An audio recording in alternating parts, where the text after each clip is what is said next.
recognize the ranking member for 5 minutes. I thank the chairman. I first must respond to Mr. Hilton's inflammatory comments on my statement. Rules that prevent people's roofs from burning, rules that get rid of inflammatory material around homes, rules that mean that the house next door is less of a fire threat to your own. These are rules that save lives.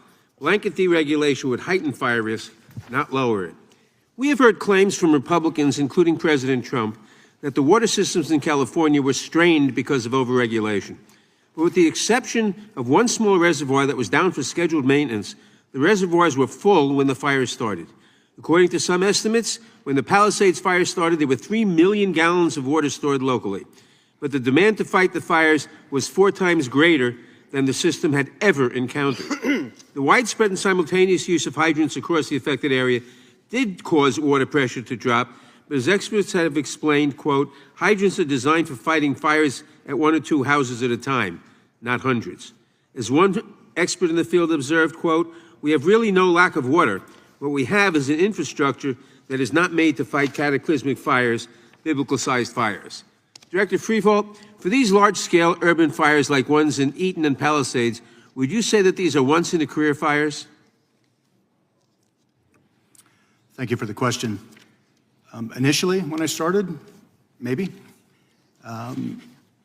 But we can look at, you have plenty of access to the history and records and severity of wildland urban interface fire institutes or incidents.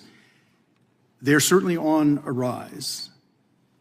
But I would also mention that to date, our largest acreage, life and property losses actually occurred a long time ago.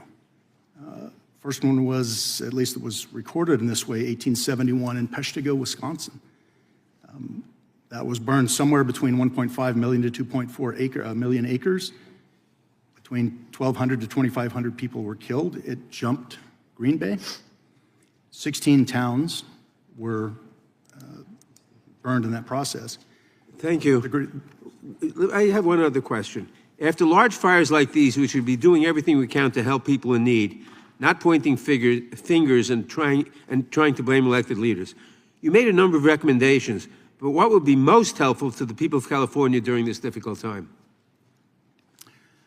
Well, right now we need to focus on the recovery part, for sure. As we move forward, I'll go back to the 3 concurrent integrated actions that I mentioned in my opening statement. We have to prioritize selective management of fuel treatment immediately around wildland urban interface communities. We need to retroactively harden the existing inventory of structures. And we need to require evidence-based mitigations to be included in the pricing of risk. Thank you.